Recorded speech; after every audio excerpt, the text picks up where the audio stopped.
Welcome to Flat Earth Debate Live.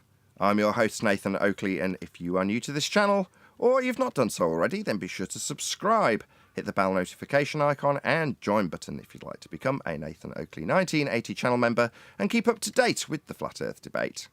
If you would like to support the channel, there is a super chat that runs alongside each of these shows while they are live, and there's also a PayPal, Patreon, and crypto link in the info box below the video.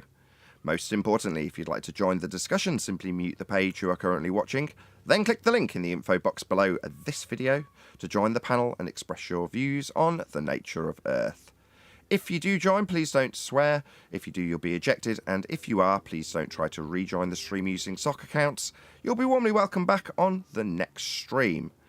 Now, we are joined by 10th Man, Refracted Curvature, Arwin, Neil, the Adam Meakin, Eli, Chocolate Saiyan, and a whole bunch of people in Discord, so welcome one and all. Hello, hello. It's easy, me. Hey, good morning.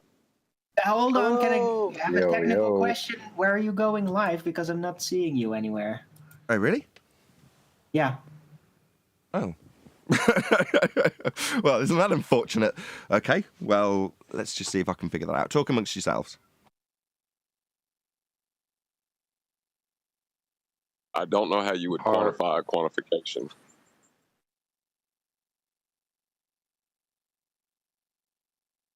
Well, I don't understand why they keep coming here without any proof. And then they give you this mumbo jumbo nonsense. Please don't teach anybody else. Neil, I'm not even sure that you can comprehend what I even said to you, so no offense. They're You're just right, trying to because you said a culture their bunch own of mumbo audience. jumbo bullshit. Yeah, you're just techno-babbling and you're acting like a belligerent child. I don't understand why the Okay. question was like, or like I asked you the question and you just like hawked up a loogie. Like, all I asked you because you No, said that wasn't That wasn't ether. me. That wasn't me. That Don't wasn't you. don't Okay. strawman me like Okay. that. Okay. No problem. that no was problem. hard. Doesn't matter, I still I just asked. heard it in the middle of my question. So now that we're still back on the asked. question, how did you measure the density of ether? How do I we already get said that? it 4 I times. want a numerical value. See, but you keep just want saying, to know "Oh, I how said it it's 3." You said it. I said it 3 times. I said it 4. I'm asking you because I didn't hear it once. Can you just repeat it? Is that hard or? Well, Or what? everybody else heard it. I've heard other people say that they heard Can it. you so- just But you just didn't repeat address it? anything. Nope. Can you just That's the repeat it, dude? I'm not cursing at you. I'm not screaming at you. We just want to know, how did you measure the density of ether? Well, what did I explain prior to that about light? Oh my Is that a God. question? Is that a question in response to Yeah, our he just question? asked me another question. Yeah, because I'm trying to see if you guys are following along with what I'm even saying to you. Where you're just not just scattergunning me with a bunch of I questions just that you got don't even here, and understand the pretext. I just got here and heard all about how the ether is a dense medium. So I just want to know how you got that. Just one at a time. Just let Chocolate. Guys, just let Chocolate lead the conversation. He's doing well. Just let Chocolate do it. Everyone else, shut up. Well, I've got to run back into work real quick, but I just want to know, like, how did you measure the density of ether? Since you said it's a dense The light medium. spectrum, brother. The light spectrum. Is the light The spectrum way that- ether? That's something else. Say that again. Is It's the not light ether. spectrum itself ether? No. Hello? No. So then that has nothing to do with what I asked you then. No, but Okay, so can we get to what has to do with what I asked you? How did you measure the density of ether?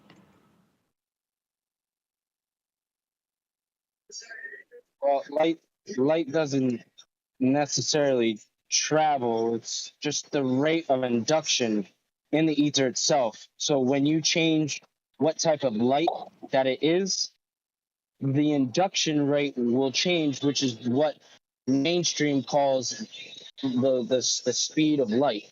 It's just the induction rate of change. That's it. if you understand. But how do you measure it? That's why we Talking can go about from light again. red light to blue light, purple light. You know, all those are. That's they light. all have a different. Oh my Okay, God. so you're going by the characteristics of what light is doing, but what does that have to do with the ether itself and its density level? That's probably one of the best ways to do it, but it's not the only way to do it. All right. This is am I just not like, speaking English?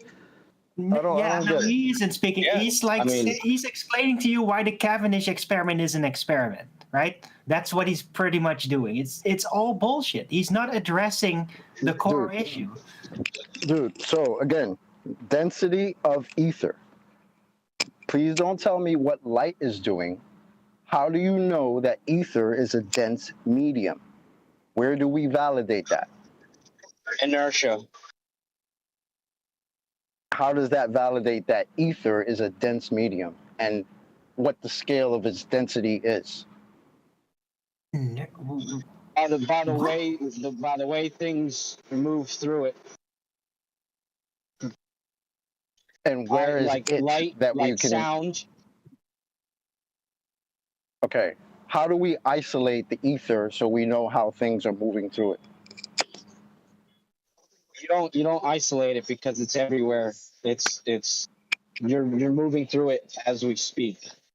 So then, how do you know that light is moving through it if you can't isolate it to know that?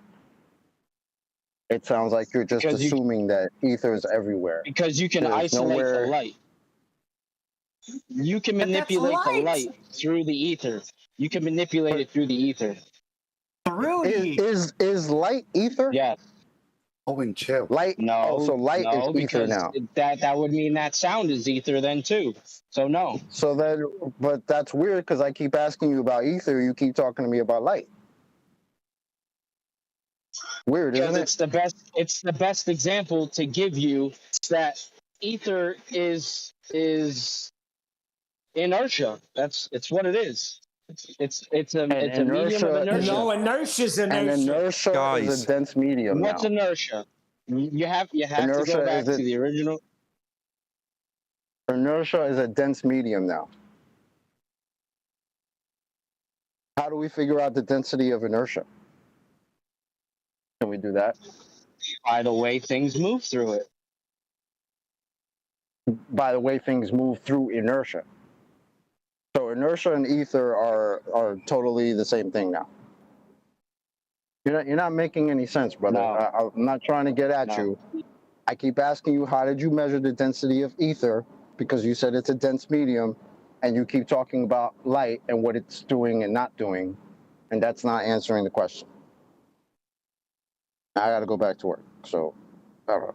Thank you, Chocolate. All right, good talking to you, man. Right, we are live now, so let's crack on with housekeeping now. We've rounded that out.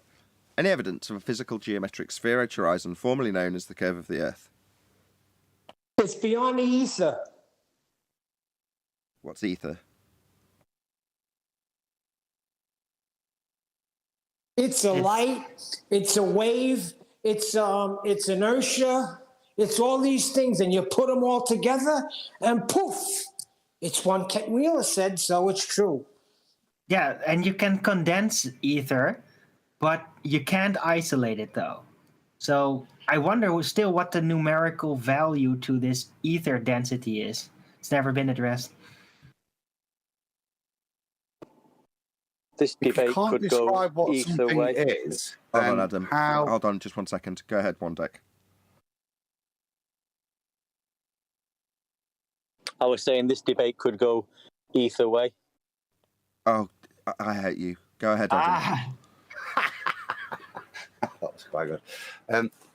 Just a simple question. If you can't define what something is, how do you find how much of it is for its density?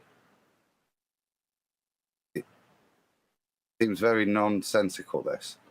We're making claims now about its supposed density and how that affects things, yet we've still not got to the point of defining it first. Once I know what it is, I could then start to comprehend how relative densities of it could have effects. I think we need to get back to what it is first. That seems fundamental in this discussion we're having. I mean, it's only day 2 of us asking. Well, we provided a quote from, where was it? Britannica, wasn't it, yesterday? That's my understanding. That appears to be what's being claimed some of the time. It's a medium for light to travel through, which is what was claimed in the 1700s. So I'm not sure what the gent's distinction is that he's making with regards to his ether. And I think that's all we're actually asking for, is just a bit more flesh on the bones of what he's actually saying. He's distinguished what it isn't, but we're still to get to what it is.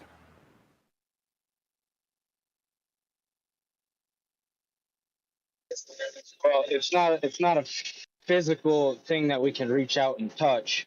So I have no qualifiable evidence of said ether to hand you and say, here it is. Just to be clear. I also stated I'm not an expert on it. I'm still learning about it, so I'm not exactly concise. You know, I'm not an expert on verbally explaining it to you people yet. Okay. By you people, you mean people who already know what ether is and what it isn't? Yeah, anybody who's listening, anybody. Okay. I But find we, that we know racist. we know what it is. We tried to explain this yesterday. Adam's just explained what it is literally about 30 seconds ago. But you're telling us, you know, it's not physical, not qualifiable, but you don't really know. You're not really that educated to tell us. But we do know. We've just told you. Adam just defined it literally about a minute ago.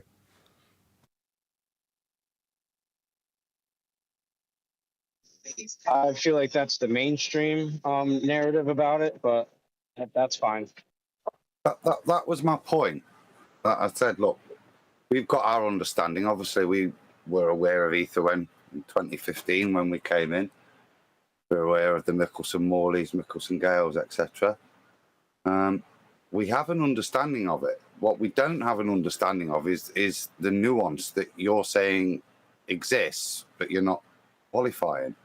And we're just, again, giving you an opportunity to just to expound on this a little bit.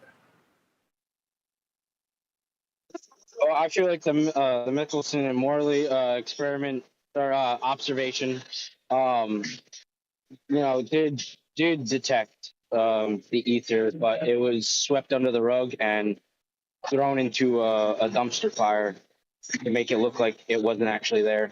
Hey, but it didn't, did it? It detected a rate of drift that wasn't commensurate with what they claimed the ether was doing, even if you allow the attribution of the drift to a supposed medium that you're not able to detect. Even if you allow it to be attributed to it, it didn't give the required and predicted rate of ether drift. It didn't match with the Earth either, but it was a tiny bit of variance. But that could just as well be error. You know, there's no way you could attribute any causation to that drift. Fundamentally, because it's not an experiment. Well, I mean, you can take a magnet, a specific magnet, to an old tube TV that has, the vacuum tubes from I've seen Cam Wheeler do 80 that. feet, Yeah. and Could we stick with it the will experiment? still have an effect on Wasn't it, an and for something like that to. Sorry, I'm sorry if you're talking. Yeah, you've gone sideways again. We were just discussing the drift, and now you've gone on to putting magnets on TV instead of recognizing. Okay, yeah, I'm what I sorry. said here. Yeah, I'm sorry. So the drift, I think, was the specific rate of induction that they're actually seeing. But it didn't match their claims or anything that it's supposed to do.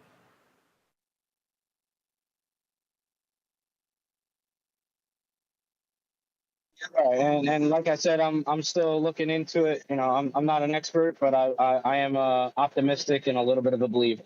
So. But you can believe what you want. That's fine. But we're not here to change your beliefs. We're here to ask you to explain it to us because you said you understood it. No, it's not what I said. But if you don't understand it, how can you tell us that when it's the mainstream quote unquote version of it? How can you tell us that that's not correct? I mean, we're pulling apart the mainstream version based on what they say ether is and what we know it isn't, and how we can show there's no validity to what they claim it is because they're not showing you anything. But then you come along and say, well, that's just the mainstream version. But I don't really know. So how do you know it's not just the mainstream version then? I don't get it. Because this is the version that you don't hear. Can What I give you the version's that? version you don't hear of Earth Curve? Yeah, pretty much. I don't know. But we're at To the be point where honest, I'm you're kind of saying we exhausted should. of this conversation with you guys. So I think we are, because I think we're at the point where we've realised that you're telling us to believe in something that you don't know what you believe in. And we've been polite and tried to listen to you explain it, but we've got to the point where you've got to say that actually our knowledge of this is better than yours, and you don't even know what it is that's different about what we've cited to you that you're actually believing in, but it's still worth believing in. So it probably is about the end in terms of progressive discussion, isn't it? Until you get that knowledge fundamentally that you have the belief in. Once you've got the knowledge of what you believe in and you're able to explain it to others, then it'd be good for you to come back, because we can see and attack the mainstream stuff. Hopefully you realise we've been trying to listen to you explain it. Yeah? Doesn't mean we have to agree with it, but we have to understand your point. But it's been, I don't think we're much further past where we were yesterday, really, are we? Other than the knowledge and the admission from you that you don't know what you're explaining, which is fair enough. Can I say something? I mean, I understand it, but to explain it to an audience that isn't familiar with the way that I'm explaining it, I might not be concise or something for you guys to understand it. But like I said, it's the rate of induction change. I don't know.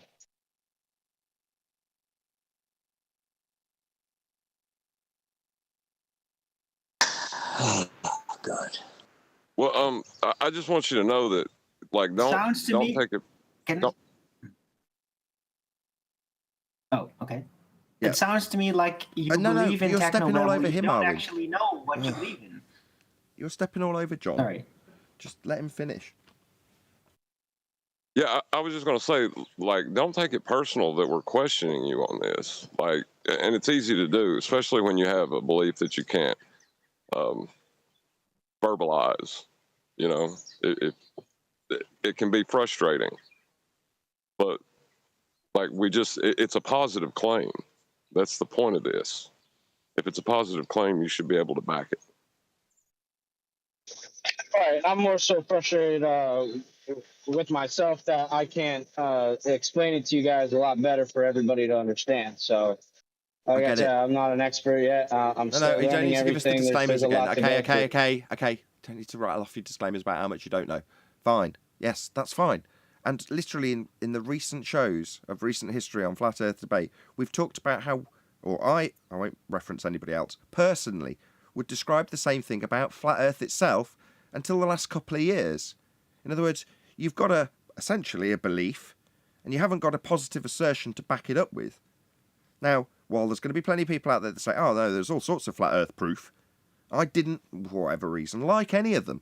I didn't feel like any of them were conclusive enough to put forward as a positive assertion.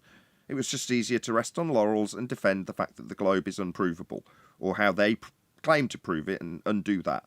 Well, up until recently, now we do have a positive assertion, but what I'm trying to say is for the last maybe 5 years, it's been hesitation about making any positive claims, even about the very subject matter we're covering, because it's dodgy ground if you can't back it up. Now, I understand that people have got all sorts of crazy beliefs. I'm not saying this is crazy. It's just not demonstrable. And there's plenty of bullshit that surrounds it that makes it seem like it should be demonstrable, leaving people like you going, Well, I don't really know how to define it. I don't really know how to show it to you. I don't really fully understand it, but I definitely believe in it. And not only do I believe in it, I believe there's a underlying narrative that's being hidden from us. You're like, my God, do you not realise how crazy you sound? And I'm saying that from a point of view of empathy. I'm trying to say, if I was doing what you were doing, I'm cringing while I'm saying it to you. That's what I'm trying to get at. And if you can't see that, bearing in mind, like I say, we've spent the last 5 years hesitating to make claims, just pulling people apart on what they claim, like we did with you in the pre-show.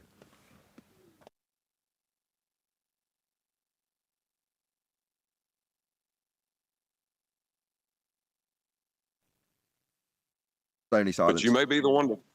Go on, John. I was going to say, but you may be the one to find it out. Don't stop researching it. Maybe there is something there. We don't know. But the stuff that is claimed to be there is just Bullshit. That's okay. Yeah, what Neil said. We also know that the route that has led people along the path to ether and the misapprehensions that lead them there. It's been covered on several Bullbusters shows, several Quantum Eraser live shows, many a Flat Earth debate. It's very much been covered, you know, to the point where I got chastised by almost the entire community because I dared to challenge Bob Nodell on his scientific acumen when claiming this stuff. So I assure you, I do understand the subject matter. The problem is that when people come in who don't really understand it, they want to project that all over us, like the guy yesterday. I don't think it was you. It's like, go and research it. Well, here's this whole book to go and look. Just read it. When it's like, I don't need to, thank you. But if you've got something to present, and in the end, it always ends out the same. Oh, I don't really know what it really is. I just know it seems very important to a few key players, and they promote it a lot, and use some very long words when they're describing it, and I can kind of follow along and parrot some of them off back to you. Okay. Ultimately speaking, it's about having a medium for light as a wave to travel through, though. That is what ether's for, and that's what it's described as. All these other rather romantic terminologies that go alongside it tend to be in conjunction with a description of something that isn't ether. Moments ago, we had the light description for ether. So, okay, so we're talking about light then. But no, we're not. We're talking about light and how it moves through an assumed medium that hasn't been proven, but you can describe the effects of how light moves through it, even though you haven't proven it. Okay? But yeah, like the big thing is, don't get hung up on not being able to know, because the smartest people in the world don't know.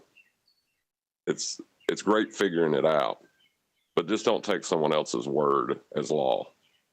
That's all I'm saying. I see ether as an aberration. It's just a suggestive thing. But yeah, as Nathan's been pointing out, it really comes at the core of the issue from a misunderstanding of the nature of light. And that spawns massive grounds for, fictional interpretation. And that's what ether is there for. But it will always remain elusive because it's grounded in that mistaken assumption, really. Without that part, there is no need for ether at all. Well, in this context, that's why I say, what's the difference between this and gravity? In the way that when we ask them, what's gravity? Well, you know how the planets move? Okay, what's gravity? You know how we can see certain planets through gravitational lensing and all of this other stuff that gravity does? What's gravity? Well, it's the reason that we can see things falling. What's gravity? Well, it's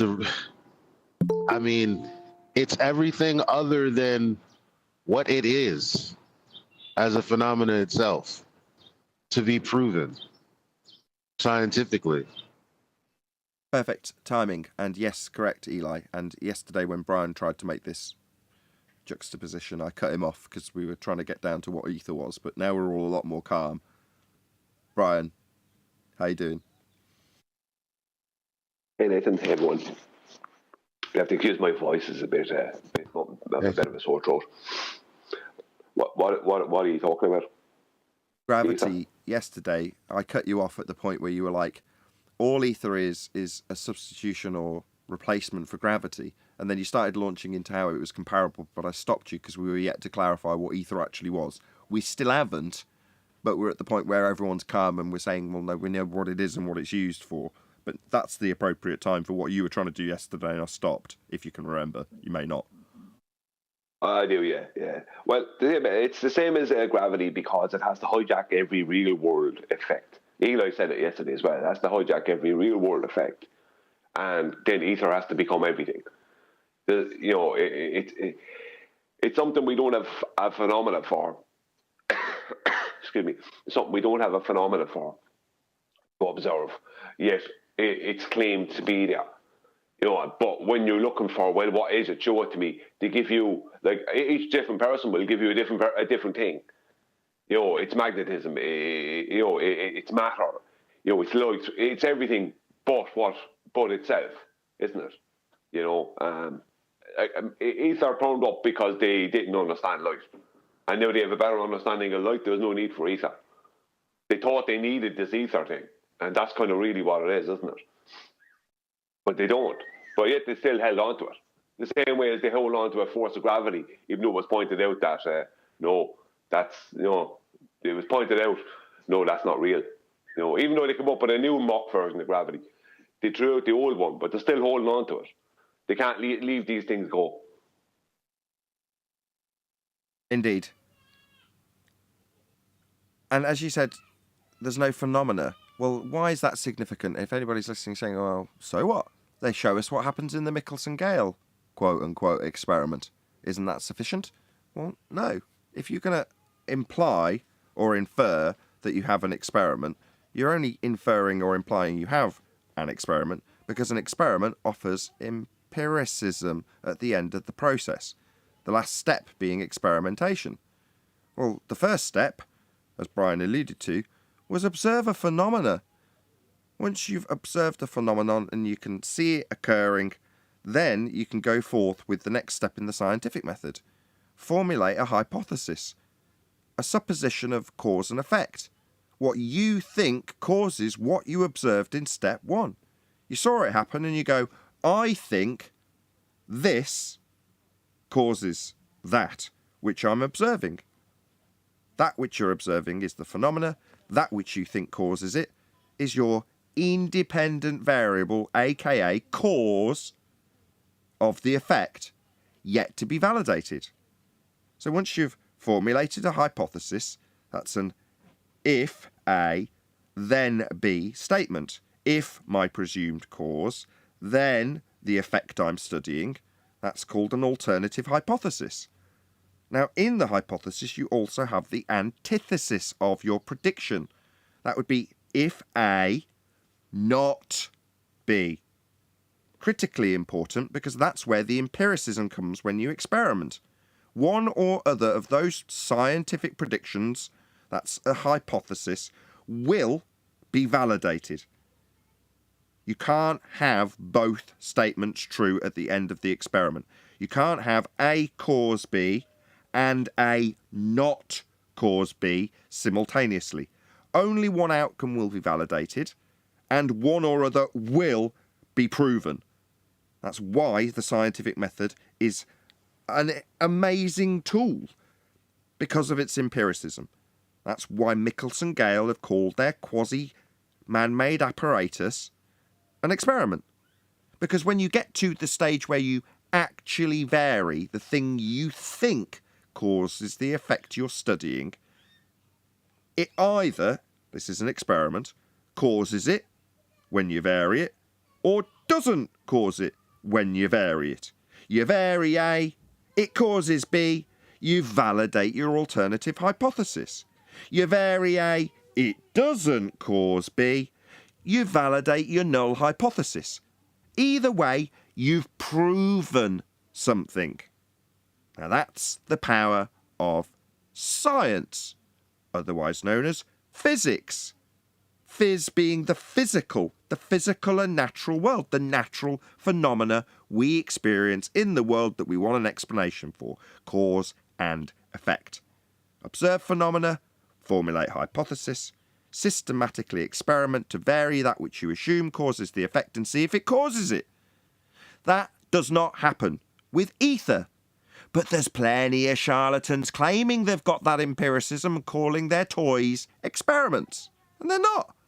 Because step one would be observe a phenomena occurring, something happening in the nature that we experience. So you can go, I wonder what caused that. Not invent a medium for light to travel through and then discuss how light travels through it.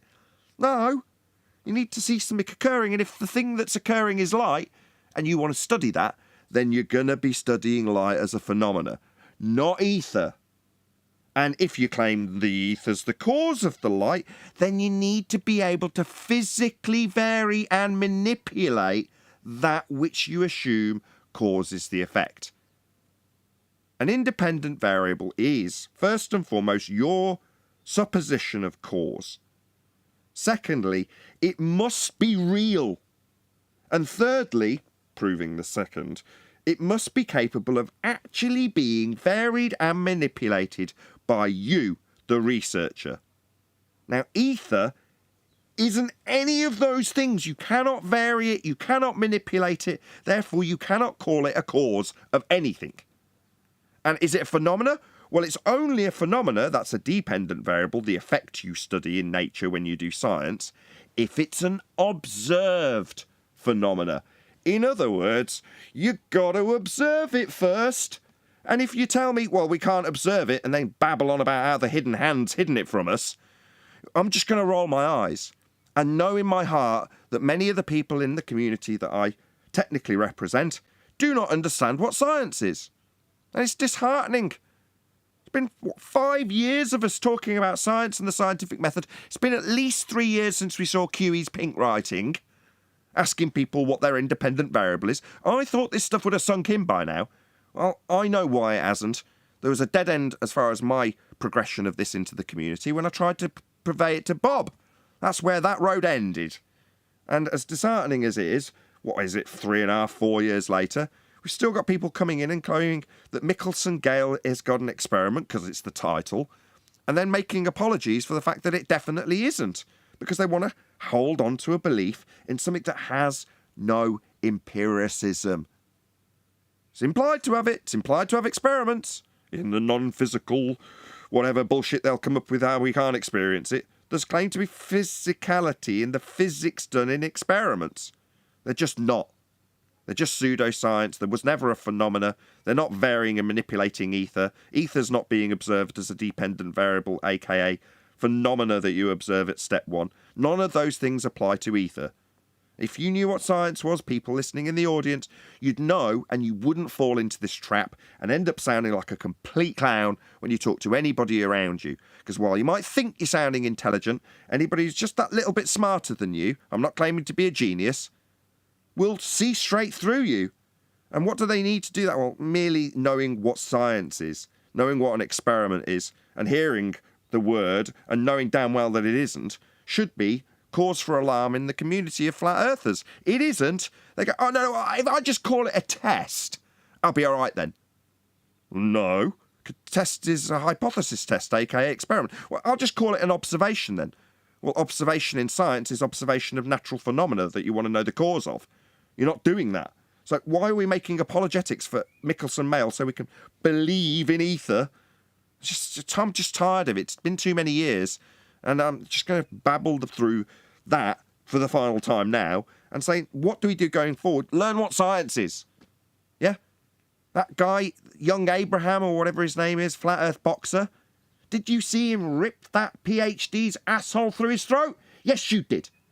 And at what point did you know that he took the advantage or upper hand in that discussion?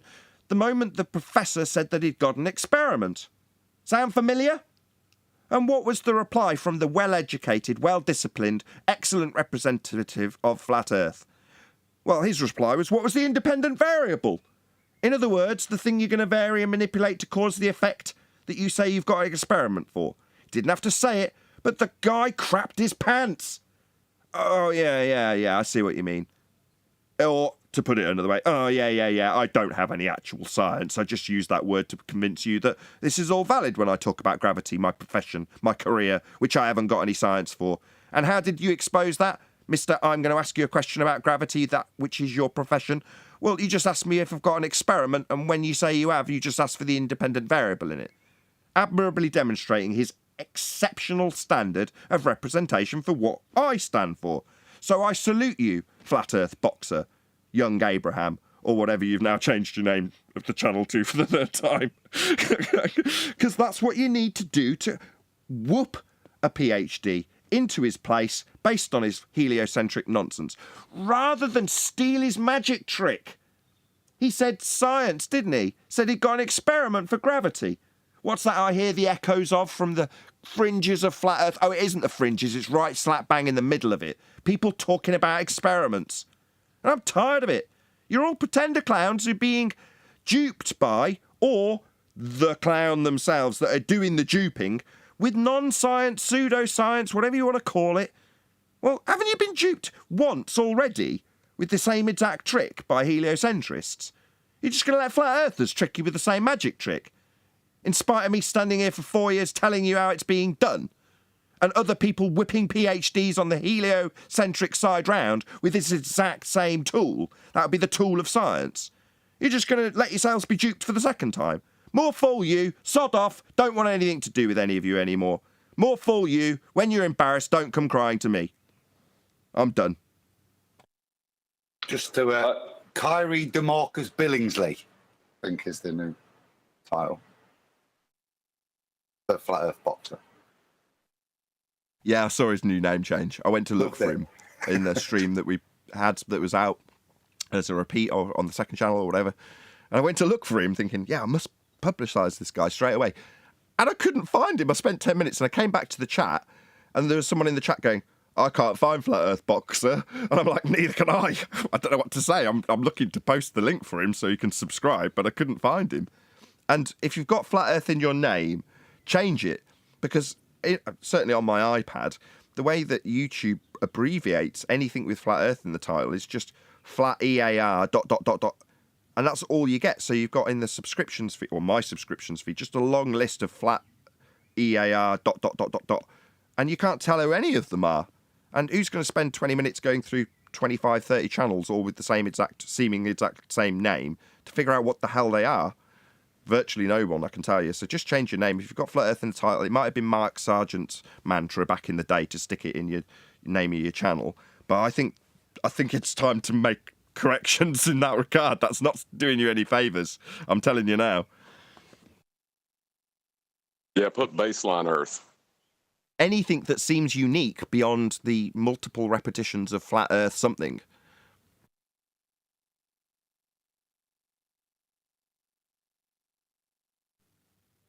That's why I use my middle name Arwin, because, like, what are you going to categorize that as, right? You would have to actually look into the content to tell. So even though my shows are called Flat Earth Early Bird, like, yeah, like, it's still not difficult to actually find my channel. You just have to get the name right? ARWIJN. And you will find it. You might have to dig through a couple of troll sites before that, but I will be in there, right? Same here. If you type in Nathan Oakley, you'll find me. If you do any search filters, you won't. But me by name specifically will take you to a highlighted list, as much as I moan about the censorship and the fact that we are indeed fringe. To YouTube's credit, if you do a specific search for me by name, it will bring up my latest video in that search, which I'm very grateful for. I won't lie. I should be grateful for small mercies, right? We are the oppressed. If you're looking for R1, right? It's taking our platform serious. I take my platform serious. I give detailed criticism. Like, if there's something wrong with the chat or whatever, and it seems a systemic problem, I will address it in the hopes that if somebody's going to listen and do something about it, because I'm using the platform. I want it to be good. Yeah, same here. Absolutely. well, if you're looking for R1's trolls, they don't know how to spell his name, so they switch the I and the J around. So, yeah, just a specific name, and just so long as it's, people can get the spelling and find their way to it, so long as they have the spelling, typically then you're in good shape. But repetitions of stuff like the subject matter itself, yeah, my show, yeah, you don't find it anywhere probably because it's so saturated with flat Earth, and anybody puts flat Earth in their title or tags that's anti-flat Earth goes straight to the top of the list. I accepted that when it happened. What is it? Probably 3 years ago. So what? So long as you can find me if you search my name, and I say my name often enough in my intro and outro for that reason. But anyway, we're talking shop, really. This isn't flat Earth debate, and there's less than 100 people watching because of the technical errors I've been having over the last couple of days. I'm just waiting for my computer to go bang and set on fire or do something terrible. It's on its last legs, I think. I think it's about 7 years old now. Anyway, probably 8 years old. Well, I got a question. Go on. I got a question about science, so it's kind of on topic. Excellent. Can you have a phenomenon that you can't describe? And if so, how would you get into the method of science in that scenario? I don't think an observed phenomenon could ever be beyond the ability of linguistics to describe it. And even if it was the case that you simply didn't have the words to describe the miracle of the phenomena that you were experiencing, that doesn't mean that you couldn't put it through the process of science so long as you've observed it, and that's all you need. All a phenomena needs to be a phenomena is that you observe it occurring in the physical, natural world, and it isn't man-made. That's it.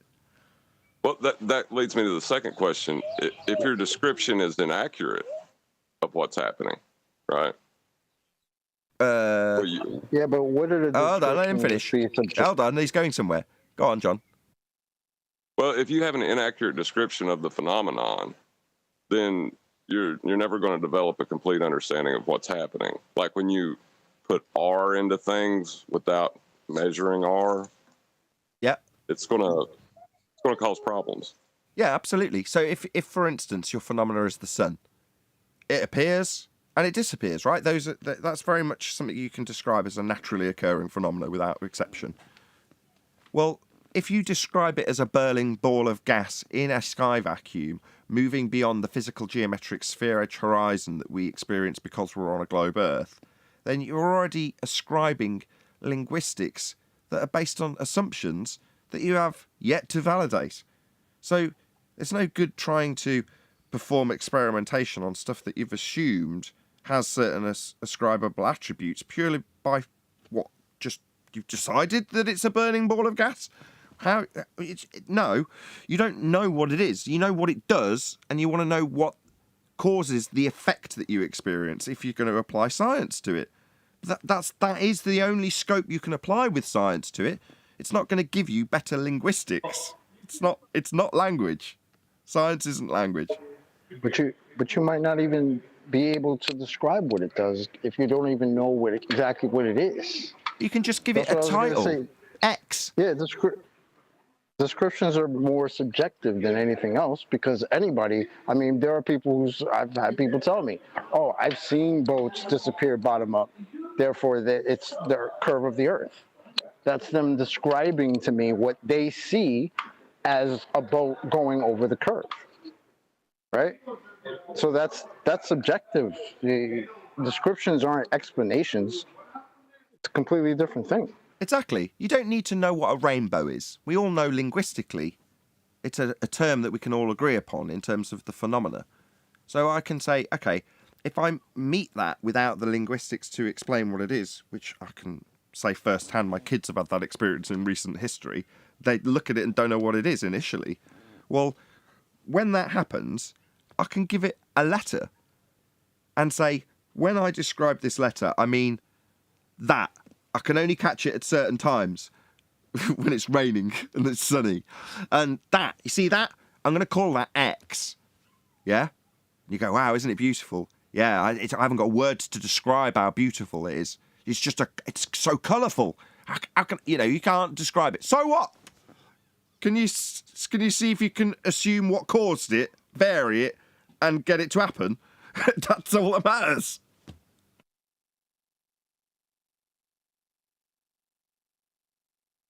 But if you assumed that it was being caused, like, by some invisible thing, let's say unicorn. If I assumed that it's the horn off a unicorn projecting out its laser beam, and then I say, I wondered what causes that multicoloured unicorn laser, then you've got to start off with that presupposition that you've imposed on your phenomena that you're observing, rather than just describing it a label like X.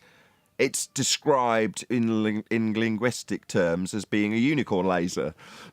So we've got to find the cause of the unicorn, logically speaking, right?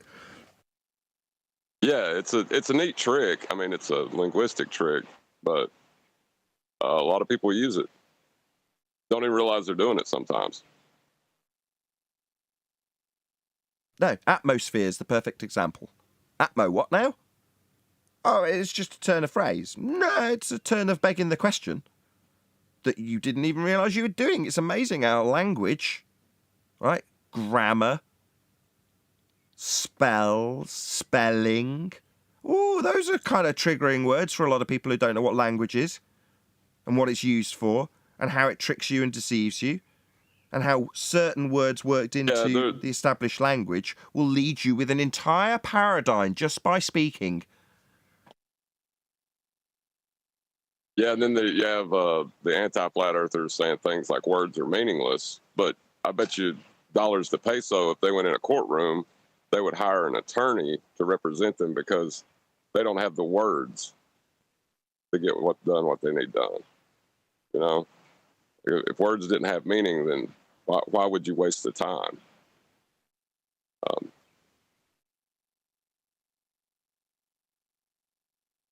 Words are meaningless when you're losing an argument. Woohoo! Finally, 101 people watching right at the end of the show.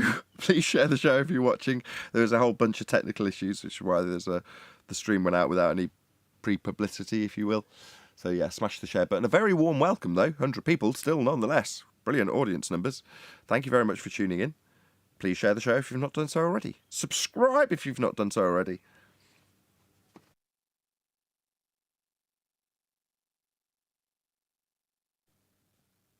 We'll get back into... Go on, John.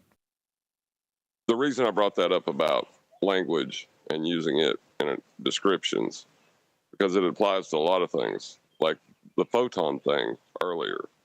You know, I'm just trying to describe something to you, you know, and when we do these things, we see X, and X has been labeled as a photon. You know, it's to ask me how to quantify my quantification of something. It's confusing because I don't really understand what you're asking for. It's almost like the question's malformed. Shout out to M for the super chat. Really appreciate the support. Thank you very much. Doesn't say anything, just gives me money. Well, I'm not going to complain.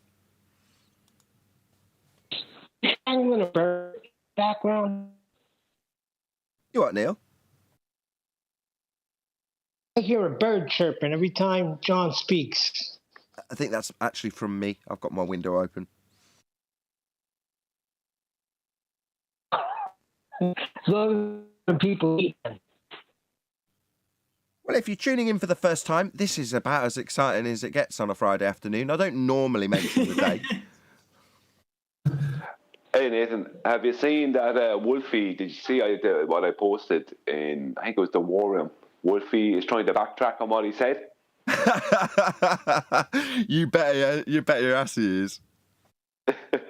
I posted there to you in Master B. 1 second now. Okay, is it a screenshot? Yeah. It is, yeah. It's a screenshot. Yeah, for all you people simping for him. Yeah, he definitely needs to backtrack. I'm definitely right in my assertion that accounting for drift, that's the observation that can only occur from the turning reference frame.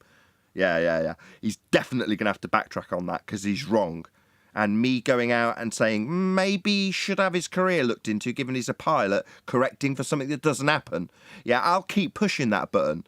Maybe if he retracts his stupidity and incorrect assertions about Coriolis, I won't need to keep pushing that fact that a pilot shouldn't really be correcting for things that don't happen.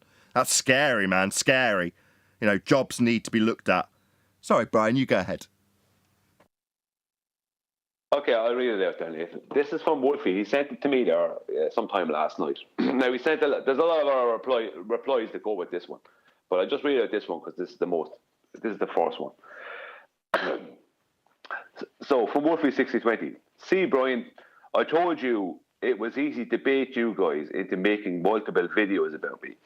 I don't ever remember him saying that. Super Rats did it. Pookie did it. I didn't really know Super Rats. I don't know who Pookie is. You did it, right? Sleepy did it. And now it is Slappy's turn. You know who he's referring to there, Nathan. I'm sorry. That is why NASA pays me the big bucks. I know how to get inside your heads, wind you up, and watch you go like little toy drummer clowns. Slappy, well, I'm just reading out verbatim, Nathan, I'm sorry, still has a long way to go to beat Super Rats, rooting for him. And my reply was, Wolfie, this is your most pathetic moment, trying to come off as if you planned something. You planned nothing, you made a stupid statement, and now you have to live with it. Kind of like when you told me that you don't refer to horizontal while flying. Have some humility, man. Shake my head. So that's where he's at, Nathan. It's not backtracking. He's trying to... Where's he backtracking? That's no backtracking. That's him just reeling off a load of ad homs. Well, he's trying to backtrack that he said it. I could get you other replies that he sent to me, and he's trying to explain out how he was right in what he said after I pulled him on it a few times. It's like he's trying to pretend that it was in this first comment. He's trying to come off as if he said it on purpose just to get you to make videos about him, as if it was some elaborate plan, which it wasn't. Oh, I see. No worries. If that was your plan, Roofy, so used to Roofy being the subject of these sorts of conversations, obviously it's just us being baited by Wolfie, who I don't watch, and happened to have a comment of his drawn to my attention by Brian. That's you baiting me. You secretly knew and mind-controlled Brian to present that information to me, didn't you, Wolfie? Yeah, you delusional idiot. No. What got presented to me was you talking about Coriolis drift and saying that you had to correct for it. Now, the fact of the matter is that, as I've said on many shows and will continue to show until he actually backtracks and corrects the fact that he is detailed correcting drift. Coriolis drift is the not actual deflection observed from a turning roundabout. Non-inertial turning reference frame. So a guy watching Wolfie from a roundabout sees it drift, his plane. Well, why? Well, because he's on a turning roundabout. So, Wolfie gets a call from the guy on the roundabout. Ground control to the complete idiot about to listen to this information and correct for it. I see your plane seeming to drift from a non-inertial turning reference frame. I'm on a roundabout. Your plane's corkscrewing. And according to Wolfie, he does correct for that, don't you, Wolfie? You should be fired. And I'm going to say this in serious. I want to know which airline he works for. Because in literal terms, Wolfie's correcting for drift that doesn't happen. Coriolis drift. Doesn't happen, but he thinks he corrects for it. That's going to put lives at risk. And if Wolfie thinks he's baited me into telling my audience that I'm dead serious when I say that a pilot correcting for something that literally doesn't happen needs to have his job taken away from him. I'm dead serious, Wolfie. You want to bait me into chasing down which airline you're in because you're correcting for things that don't happen? Oh, I don't mind one bit if you've baited me into doing that, you stupid delusional idiot. You think we're now obsessed with you because we think that Coriolis needs to... No. We're much more concerned about the lives that could be lost when you correct for drift, given that drift does not occur in the projectile, aka your plane. It only occurs from a roundabout if you're watching it as you turn beneath it. That's what Coriolis is. I know what Coriolis is, Wolfie. Yeah? You seem to think you've got to correct for it and it's going to put lives at risk. So we need to know. It's not like Brian Mullen. He's an engineer talking about how flights might be affected by an Earth turning beneath them and how the runway wouldn't be beneath them as they were landing. Yeah, that's nothing to do with his engineering career. But yet your side of this argument, that would be George Netanyahu, and backed by Ruhif, in terms of his justification, yeah, perfectly reasonable to go after an engineer who talks about aeroplanes. Well, here's a pilot talking about correcting for Coriolis drift. What, not actual deflection observed from a roundabout?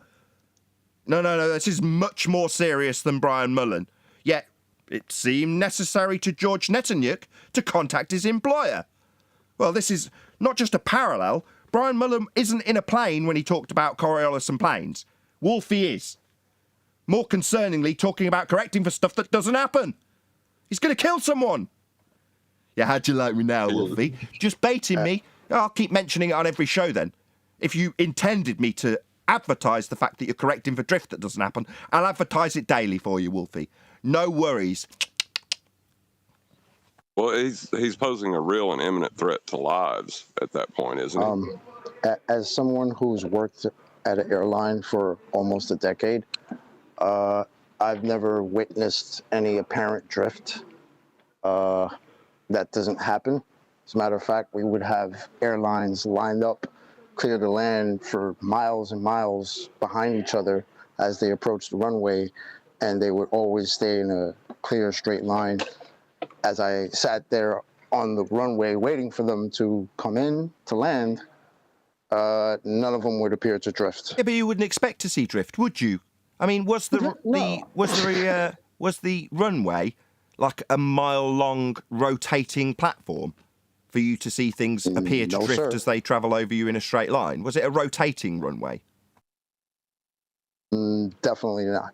So you wouldn't expect to see drift. Coriolis is only observable from a non-inertial turning reference frame. So unless you were on a roundabout looking at Wolfie's plane and communicating with him on the radio, explaining that you're seeing the Coriolis drift that Wolfie says he corrects for, then you wouldn't expect to see drift, because you're not on a non-inertial turning reference frame. I realise there's fundamentalist religious zealots who think they're on a ball that think Earth is a turning reference frame, but as you point out, if it was, you wouldn't have aircraft lined up for miles and miles and miles, because Earth would be turning underneath them the whole time, and that obviously doesn't happen. But Coriolis effect, the thing that Wolfie says he corrects for, is a real effect that you can observe a plane from a roundabout and see it seem to drift. That's Coriolis drift, the thing he was talking about and claiming he corrects for and putting lives at risk. Let's be clear about this. Nathan, I'll read out his next comment. I won't screen share it because I'd have to copy it with my phone and stuff. But I'll read it out, right? You can see where he changes. So his next comment. From Wolfie6020 to me 10 hours ago. You missed the point, Brian. How many videos have I made about you or Nathan? How many have you made about me? Question mark. It's like, right, this is what he's working off. Of course, I poke you guys deliberately and then laugh when you go into a frenzy and make your hit videos. You obviously don't understand Coriolis, so he's sticking to his claim. Nothing incorrect about what I said. The fail is in your understanding, and all Nathan has now is a straw man. Sleepy, we talked about Anthony, fully admitted a plane can follow a path on a rotating Earth by making corrections. Then he tried to backpedal before running away. Nathan is in full damage control over it. Tell me, is there any Coriolis effect when no latitude change occurs? Question mark. Does a plane make corrections to remain on course during a flight? Yes or no? I am laughing at a lot of you because you are all afraid to debate me on flight planning and once again have no idea what you're talking about. Oh, well, that's fascinating. Just for the benefit of Wolfie, Coriolis effect would be the not actual deflection observed from a non-inertial turning reference frame as you turn beneath an inertial reference frame. For example, if you have a roundabout with you on it, observing a ball thrown in a straight path over the top of the roundabout, you will observe a not actual deflection of the ball as you rotate beneath it. This not actual deflection is known as Coriolis drift.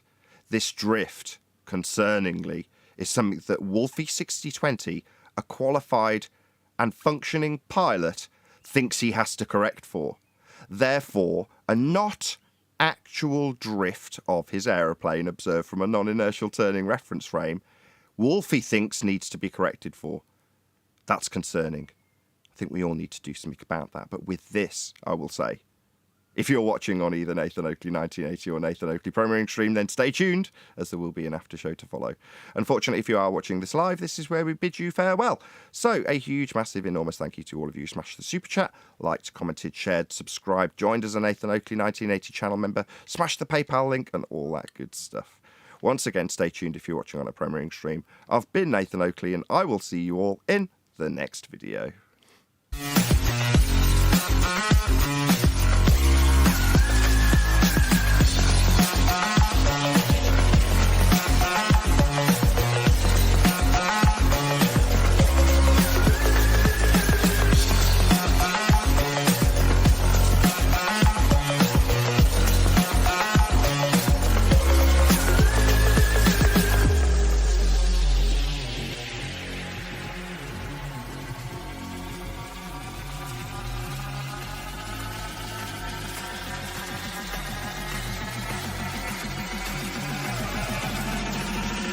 Oh, what a day! What a lovely day!